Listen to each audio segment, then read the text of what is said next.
talk about the effort your guys gave today and particularly how well the defense played against a team averaging 44 points a game?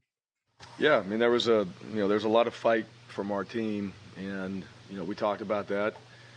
We talked about that the entire year. But in this particular game, being the last game of the year and playing against a really good team, to come out and fight, expect 4 quarters, expect to have yourself in a position in the fourth quarter to be able to win the game. We had those opportunities, and so I was proud of our guys. I told them that, proud of their fight, disappointed in the loss, and that's how you want to be able to go out there and play each and every time you step on the field. And Alabama's a really good football team. They showed that again tonight. They got a lot of fight. They made plays at the end of the game. They made one more play than we did. That's the reason why they won. And so, but overall, our guys played hard. We did some really good things. We put ourselves in a position to win the game, which is what we had talked about and hoped for as we worked through the week, and then expected as we got to the end of the week that's how we're going to play and this is what's going to happen. And we just came up short. Brian Matthews. Yes, Brian. The fourth quarter, what do you think sort of went wrong offensively, defensively? I know Alabama really outgained you there. And did you talk to the team on that final drive with 2 minutes left about not going out of bounds? Yeah, what are you asking about? What went wrong specifically? That's it. You're asking a lot of questions. What specifically do you want to know? You were outgained in the fourth quarter, 217 to 33 yards. What was the difference, I guess, for Alabama to have that success? Well, I think they hit some explosive pass plays. I know they had a couple runs in there. They hit some explosive pass plays. We didn't have a whole lot in our run game, and we're winning the game, and so we're trying to run the ball. We're trying to take care of the football because we had a turnover earlier in the game, and so they're coming back. We're winning the game. We're trying to run it, and we're trying to put ourselves in a position to continue to extend drives. And they hit some explosive plays. I think that was the biggest thing. Johnny Coggin. Hey, Coach Harsin, just quick question about Tank Bisbee going out of bounds. Was that something that you guys discussed prior to that drive following that turnover on downs, as opposed to 45 seconds? You gave him about $135 with the ball back. Was that something you guys discussed on the sideline? Well, here's the thing. Guys are running the ball. I think that's important. You understand the situation on the clock, but, guys are also tackling our backs, and they're fighting hard for yards. So ideally you stay in bounds during that, but at the same time, guys are trying to run hard, and, I'll go back. I'll look at, what actually happened because I'm seeing all that live and watching a lot of different things. So I'll determine that when I go back and watch the film, what the decision could have been. That's why we coach. We coach up a lot of different things after each and every game, and so we'll look at it and see why that was the result, and then go from there. Mike Gibbs.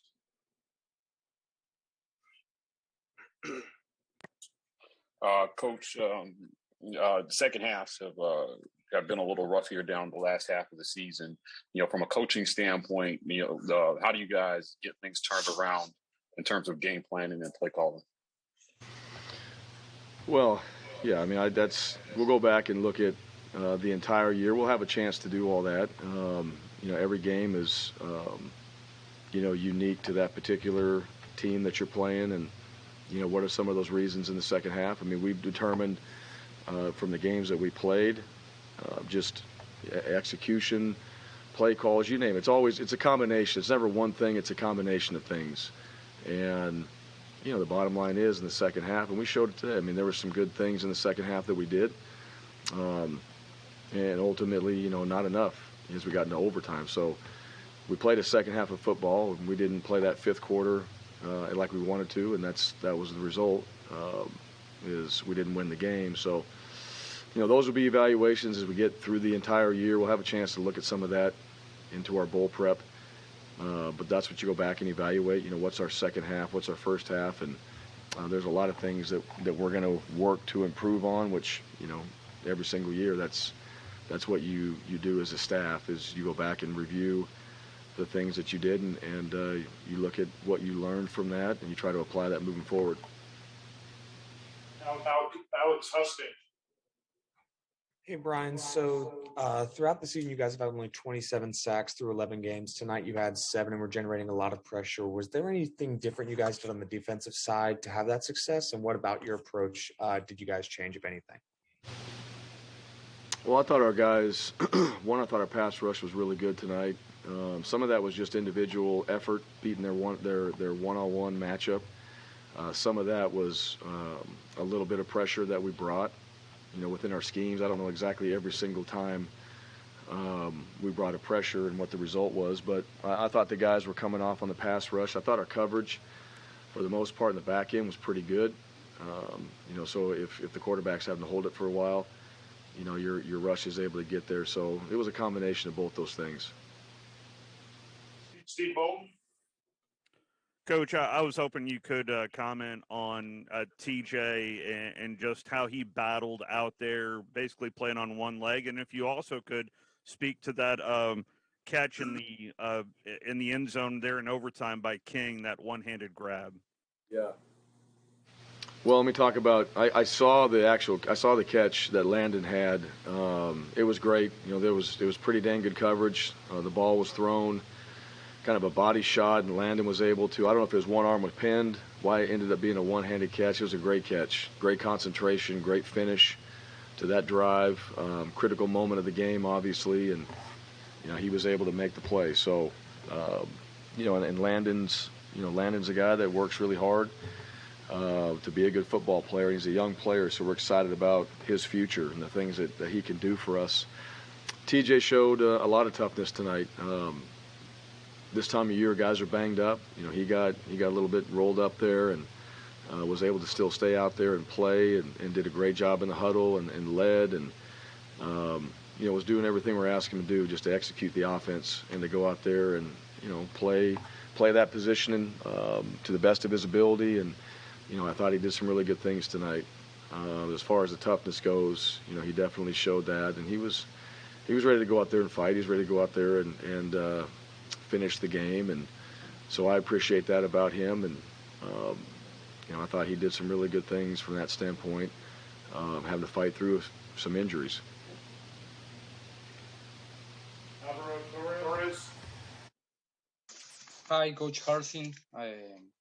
Well, your first season ends up with a 6-6 record. How important was it for you to have a winning record in your first season? And would you say this record is a good start to your tenure here? Sorry, what was the last part of the question? Would you say this record is a good start to your tenure in Auburn? Right. Yeah. You as a competitor, you want your record to be in the win column every single time you compete. So that's how I think.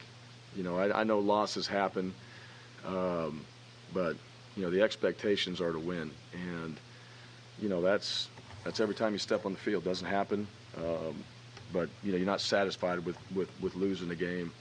So the bottom line is the record. There's a lot of things.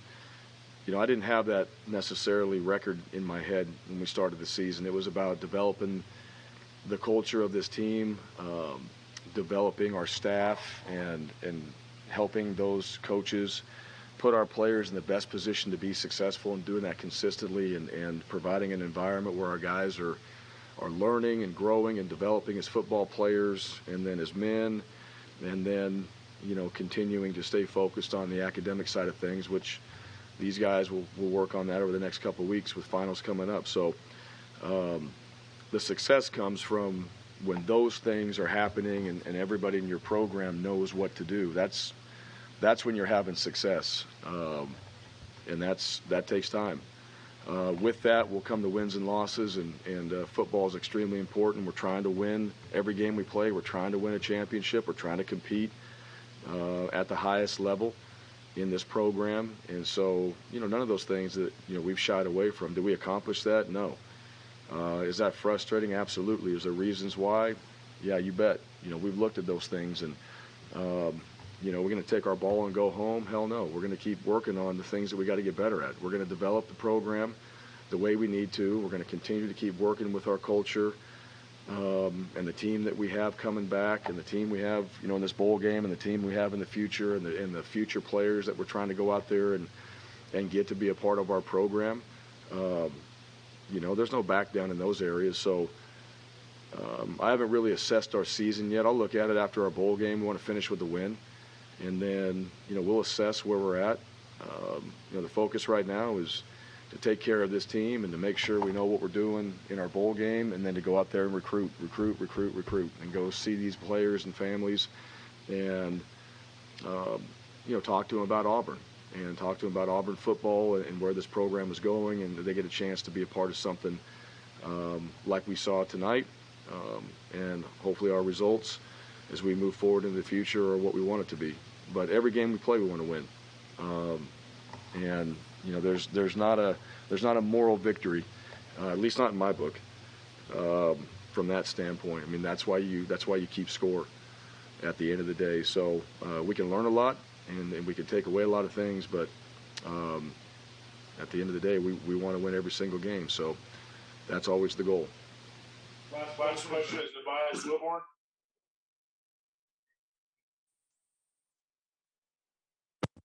Recruiting thing and all that stuff, and getting for the going forward. So does that mean that you are committed to staying here? There's been rumors about you potentially looking at other jobs. Does that mean, from what you're saying, that you're committed to continue on here at Auburn? I'm always committed to what I'm doing. This is, we're just coming off a tough game. I came to Auburn for a reason. I mean, look at the history of my coaching career, and this isn't about me. This is about our team tonight. We played a good football team. We didn't win.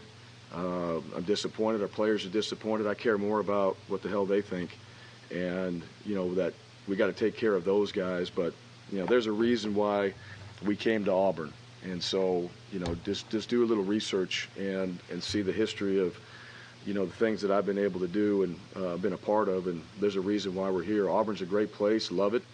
Love the community here. I love where we're going with this program. Disappointed as hell, but at the same time, excited about the future and the things that we're going to be able to do and the stuff that's happening here in this program. So, whatever you want to say with that right there, yeah. Those guys in that locker room know where I stand, and everybody in this program and this coaching staff knows where I stand. I love it here. I love the orange and blue, and we got a lot of more work to do. So we're going to continue that, and we're not going to let anybody distract us from doing the work necessary to go out there and be the type of team that we know we can be. And, as long as our guys stay focused, I will, and our staff, then we'll be able to achieve those things at some point. So, that's the single-minded focus that we have in this program coming from the head coach, is where we're trying to go and how we're going to do it. So thanks. Thank you.